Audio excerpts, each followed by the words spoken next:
Hi, Mark T the Handyman here. Today we're going to replace a well water leaking pressure tank.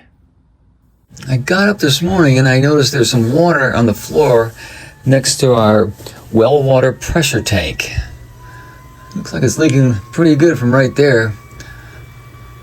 Looks like we're going to be replacing our pressure tank for our well water system.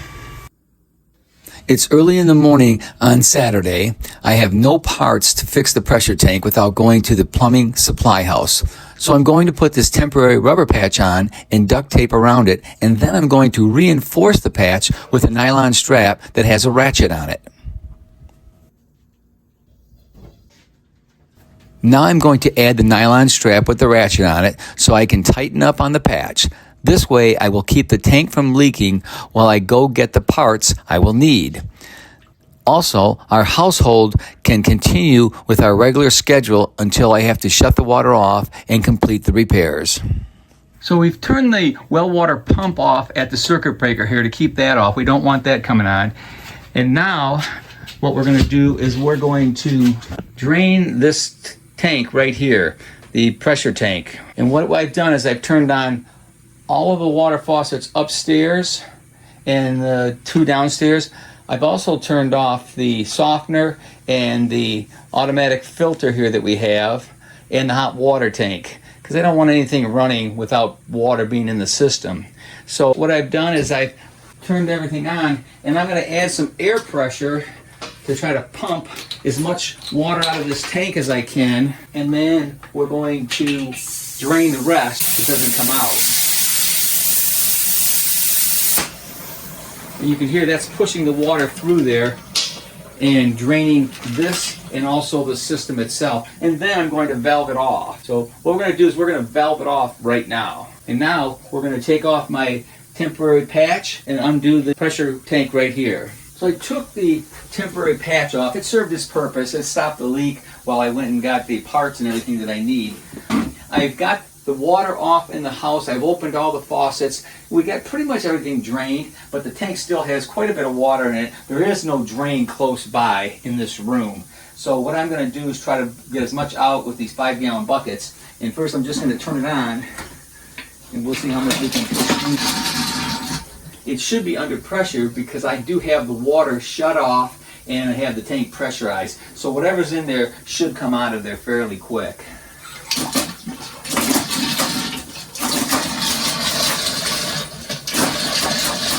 Doesn't look very pretty.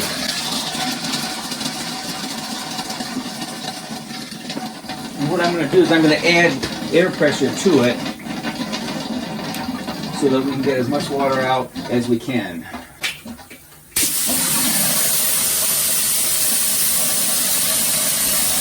So we've got the power off at the circuit breaker. Now we're just going to verify that with my meter. Nothing at those wires. Nothing there. Nothing there.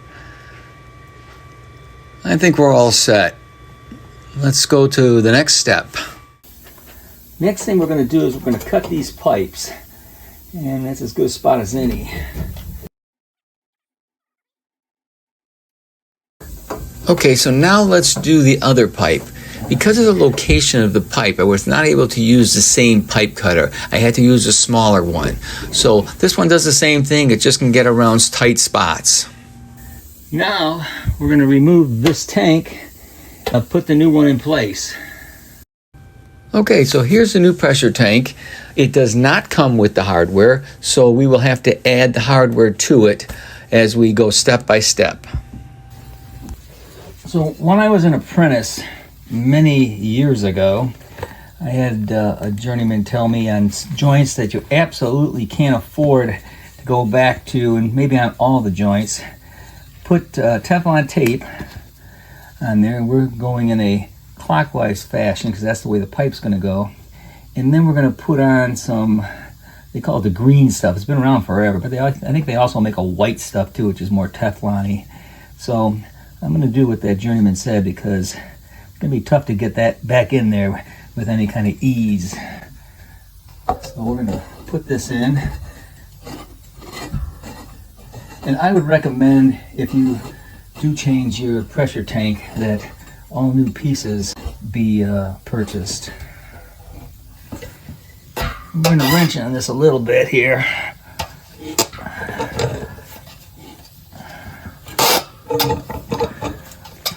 We want those on the top.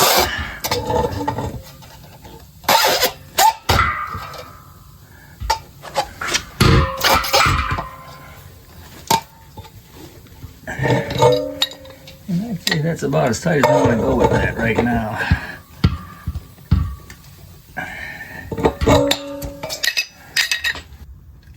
So we've got the tank in place right now, and we've got the main fitting down here.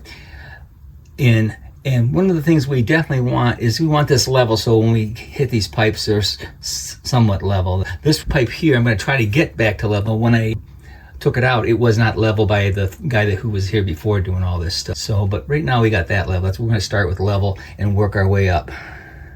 So I've got some of the stuff started. None of it's tight yet, but I just wanted to give you a visual what we got. One of the things that we have that we didn't have on the other one is now a relief valve that blows 75 pounds.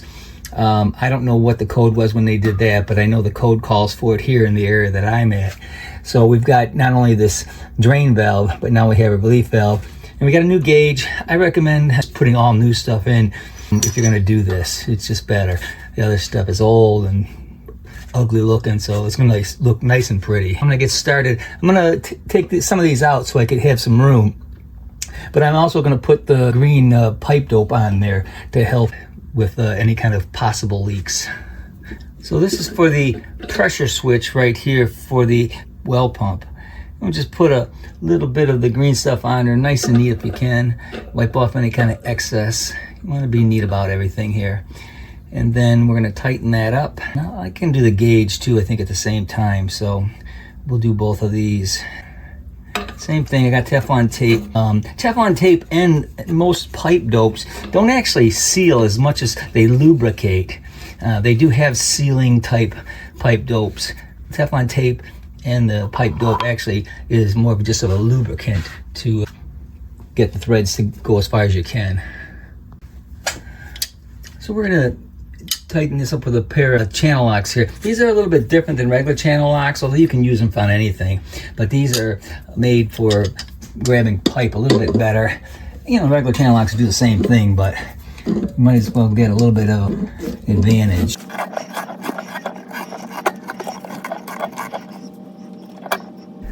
So we got our gauge. Just using a small pair of adjustables here. You don't have to get super tight on any of this stuff, but be as tight as we can. So that's good. Next, we've got our pressure relief valve. Again, we're gonna put just a tad of pipe dope on there. This is actually called the green stuff, and it's been around for as long as I've been in the trades, which is over 49 years. So I'm gonna put that right there. There we go. And next we've got our drain valve. Just a small amount, not a lot. So anyway, it's not possible. As draining with the presses, like many times, we want a little bit too. We still want to work, but so next, we're going to fabricate the pieces here. We've got a street L, which means it'll fit right in there. And then we've got this female by pipe fitting that we're going to screw onto this end. And then we got the same thing over here. And I prefer to fabricate it and then put it on there, and then we'll just get it to where we need it. A lot of times when I've done it and I've put this on first, it generally leaks, and I don't like that. So we're gonna do that first. And fabricating means to do it before we put it on. So like I say, we're gonna fabricate these, and first we're gonna put some flux on there, and then we're gonna solder them. So we've got our flux brush right here, and we're just gonna spread a little bit of flux on this, and then on the inside of here too, just a tad. Now I've sanded all these down and got them nice and clean too before I do this. Okay, just take some sand cloth and get them all fluxed up like that. And then we just kind of put them together, and we're going to solder those. Okay, so we have our two fittings here. I've got some water there to maybe cool them down, and then a fire extinguisher. I don't have a workbench, but we're not going to be generating a lot of heat. So I just got these off the floor with a couple of 2x4s. I'm going to try to hold that somewhat steady with a pair of channel locks. So let's get started. We're going to be using a propane torch with some solder. We're also going to get this nice and warm, not too hot, and once we see the solder flowing, then we can go right around the joint fairly quickly, as it takes just a little bit of time. You might want to touch a fitting while you're heating it up, but once you get the heat there, it will pretty much flow by itself. Okay, we've got the heat we need now. It's just a matter of getting the solder to flow around by moving the torch. That looks good. I'm going to wipe off any kind of excess. Okay, let's do the other joint now. Same thing, just heat up the joint until it gets warm enough that the solder is flowing properly. Like I said before, just touch the fitting with the solder and then you'll know when you're ready to go. Like I said, once it warms up enough, it'll flow right around the fitting with no problems. And the same thing, once you get the solder flowing, it will flow all around the joint. Once you've got it all the way around the joint, just wipe the fitting with your finger. Obviously, always wear gloves. So we got the Teflon tape on this fitting. Now I'm going to put a little bit of the green stuff on there, all the way around. Same thing on this one. Not a lot, just a thin coating. Tighten them up.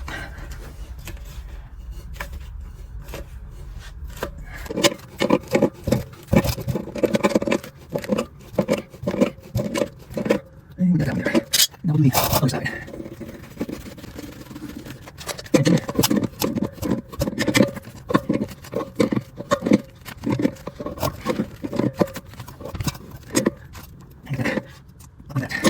So next, we're going to be soldering in a union. And a union is a piece like this that screws onto a piece like that. And they mate together and they tighten up and they don't leak if installed properly, and there's no problem with the union. Now, in the old days, when I first started in the trade way back in 1975, I was always told that flow had to go this way with the nut, but I've since learned that it really doesn't matter. It's more preference of the installer. So we're going to solder these together and then we're going to finish up.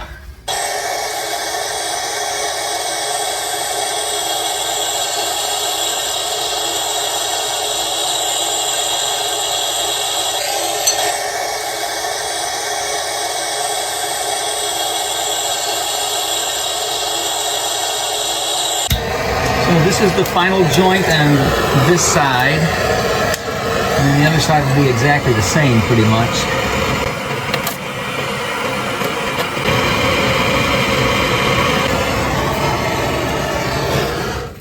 Okie doke. So we got that union in, and now we got the other side.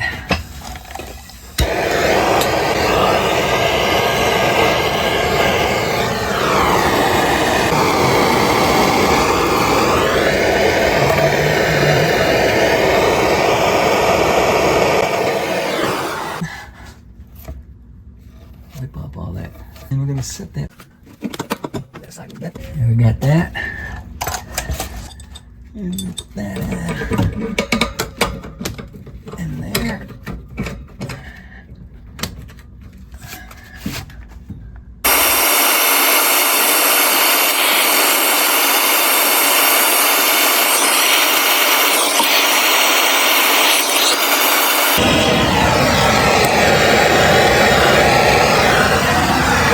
Let's get the top right here. The wheel here.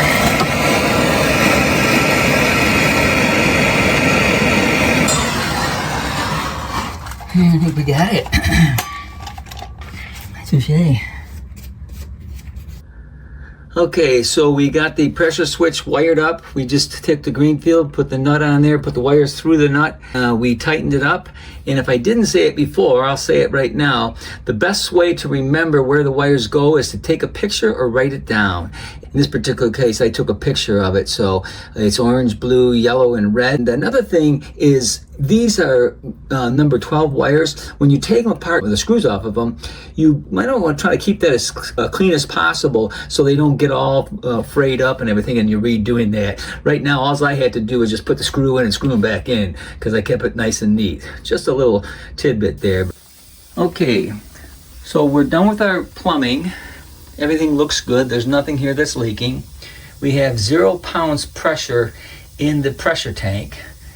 Normal pressure, air pressure for the bladder is 38 pounds. That's 2 pounds below what the pressure switch is set. So it comes pre-charged. I'm going to see what the kind of pressure we have.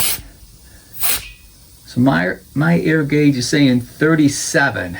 So we'll just leave it at 37. We won't leave it, we don't need to add that extra pound in there. But now we're going to fill it with water. First thing we have to do is we have to turn the pump on.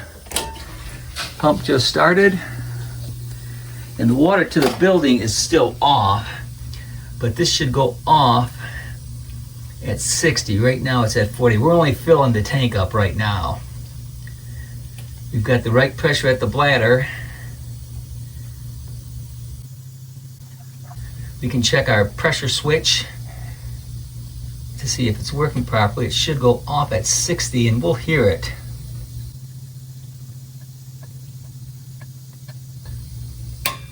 There it goes. So the gauge might be off a little bit. It's a brand new gauge, but that don't mean it's exactly right. So now we're going to turn the water on to the building. And our pump should go on. And I do have all the faucet stuff to get all the air out. So once those fill up, we'll be right back. Well, all in all, everything went pretty smooth. We didn't have any leaks. We got the system back up in line in a couple hours. So if you like this video, give me a thumbs up or a like. If you want to see more of my videos, please subscribe to my YouTube channel. Thanks for watching.